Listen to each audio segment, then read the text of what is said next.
Hi friends, welcome to சமையல் உலகம். நாம இன்னைக்கு பார்க்க போறது சூப்பரான ரொம்பவே டேஸ்டான பாசிப்பருப்பு பாயாசம் 5 நிமிஷத்துல செய்யக்கூடிய பாயாசம்.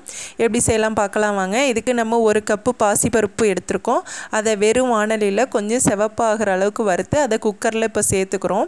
அதாவது 1 கப் பாசிப்பருப்புக்கு நம்ம இதுல வந்து ஒரு 3 கப் தண்ணி வெச்சுக்கிறோம்.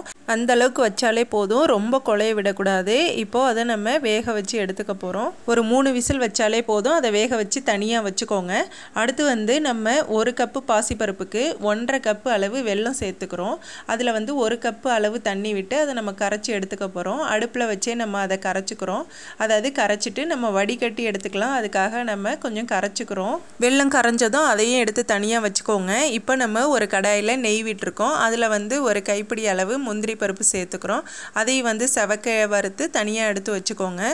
இப்போ அதே நெய்யில நம்ம ஒரே ஒரு ஸ்பூன் அளவு ரவா சேர்த்துக்கிறோம். இது எதுக்கு அப்படினா நல்ல ஒரு டேஸ்ட் கொடுக்கும். அதே சமயம் அந்த பாயாசம் கொஞ்சம் திக்னஸ் கிடைக்கும்.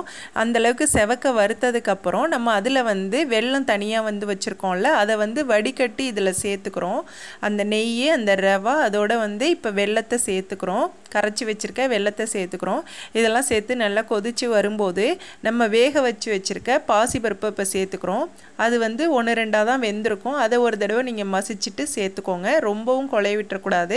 இந்த அளவுக்கு நம்ம கடைஞ்சிட்டு அந்த பாசிப்பருப்பை வந்து அந்த வெல்லம் கொதிச்சிட்டு இருக்கறதோட நம்ம சேர்த்துக்கிறோம். இப்படி செய்யும்போது உங்களுக்கு அந்த பாசிப்பருப்பு பாயாசம் ரொம்பவே டேஸ்டா இருக்கும். கண்டிப்பா நீங்களும் செஞ்சு பார்க்கலாம். இப்போ நம்ம வேக வச்ச பாசிப்பருப்பெல்லாம் நல்லா வந்து மிக்ஸ் பண்ணி விடுறோம். நல்லா அந்த வெல்லத்தோட கலந்து விட்டுக்கிறோம். 1-2 பாசிப்பருப்பு அப்படியே கடக்கும். அதுதான் அந்த இதோட பாயாசத்தோட டேஸ்டே. இப்போ நம்ம வந்து சர்க்கரையும் ஏலக்காவும் பொடிச்சு வச்சிருக்கோம். சேர்த்து பொடிச்சோம்னா நமக்கு ஏலக்காய் தூள் நிறைய கிடைக்கும். அது மாதிரி பொடிச்ச ஏலக்காவை அது கூட சேர்த்துருக்கோம். கடைசியா வந்து நம்ம காய்ச்சி ஆற வச்ச பால் வந்து 1 டம்ளர் அளவு சேர்த்துருக்கோம். அது கூட வந்து வறுத்த முந்திரி பருப்பையும் சேர்த்துட்டு ரொம்ப கொதிக்க விடாம லைட்டா கொதிச்சு வரும்போது அடுப்பு ஆஃப் பண்ணிட்டீங்க அப்படின்னா சூப்பரான பாசிப்பருப்பு பாயாசம் ரொம்பவே டேஸ்டான பாயாசம். கண்டிப்பா ட்ரை பண்ணி பாருங்க. ட்ரை பண்ணி பார்த்துட்டு எப்படி இருக்குன்னு லைக் பண்ணுங்க, கமெண்ட் பண்ணுங்க, ஷேர் பண்ணுங்க.